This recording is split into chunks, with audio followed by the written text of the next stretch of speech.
So we learn a lot from reading the comments on our videos, and the overwhelming, sentiment that we get is that a lot of you guys are really trying to learn, the ins and outs of these older cars.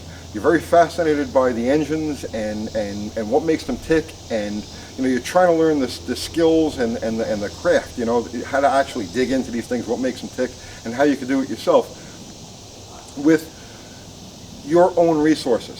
So in other words, like, in your backyard, in your driveway, in your garage, with common hand tools, no shops, or just a very minimalist approach to it, and which is how we did it back in the day, And if you look, every TV show, every, channel that you watch on YouTube, whenever they get into an engine, it's always like in a shop. It's always a very, very intricate thing, right?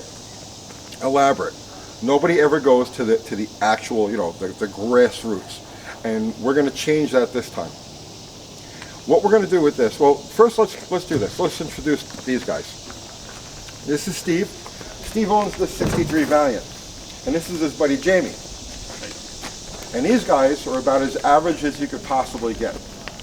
They've never been inside of an engine. They've never torn one out, rebuilt it, put it back in. And that's going to change now. What we're going to do is a step-by-step, right? Now, okay, so a lot of people are like, Tony, why don't you show us how to rebuild an engine? You don't want me to show you how to rebuild an engine because I do this stuff in my sleep. I've been doing it for 40 years. You're not going to learn anything from me. You're going to learn something from people who are like you, that have your experience level. And that's where this comes in. So for the next 5 or 6 weeks, what we're going to be doing is pulling the motor to 170 slant 6 out of this Valiant and rebuilding it. So why does it need to be rebuilt? It was actually a very common mistake, an accident, an overlooked thing that caused this engine to detonate enough to either crack a piston or crush down the ring lanes. It's got a piston noise. And, well, tell them what happened. The wrong size rotor button for the electronic ignition system. Well, now explain. This is the Protronics conversion, EFI, electronic ignition conversion, and very common. Thousands of you guys use this stuff. Pretty much replaces your points. So, not paying attention, this clipped into the distributor fine, but there was slack. That slack caused the stripping to get tore up, which caused really bad misfire. And now we're in the position we're in now. He brought the car to me a couple of nights ago. It was running, really rough. He had already fixed this problem, but in the course of it detonating the way that it did, it closed up the lash on the exhaust valves, so they were barely closing. The engine was barely running. We set the lash and fired it up, and the engine ran perfectly, smooth as silk, but it had a noise, like tick, tick, tick, tick, tick, tick, coming from the piston. We know that the crank and everything is in good shape. The engine has great oil pressure. It doesn't knock it all from downstairs, but you can hear a very distinct piston noise.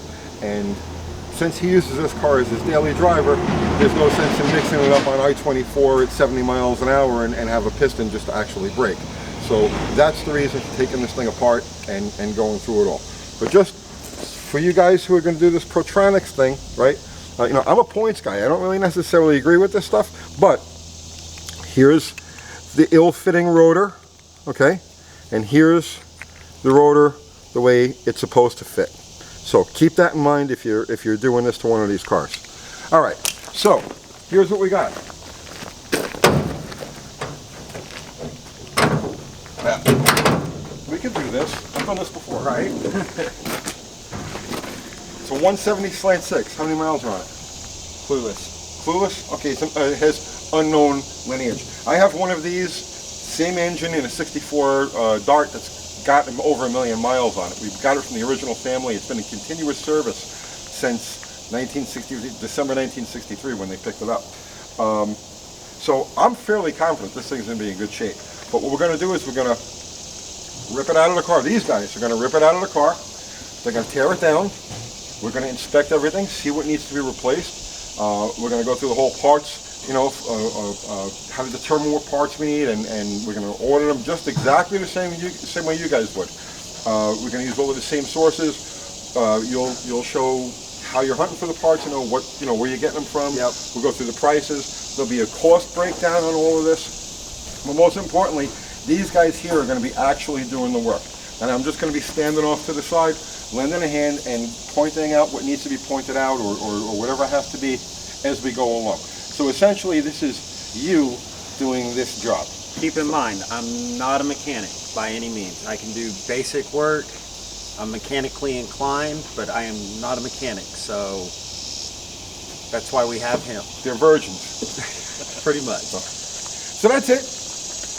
Just letting you guys know what we're doing. We'll have the first installment on this. When do you figure we'll be able to get this out of the car? We can start today if you want. All right, they're going to start pulling bolts off of it today, and we'll check back on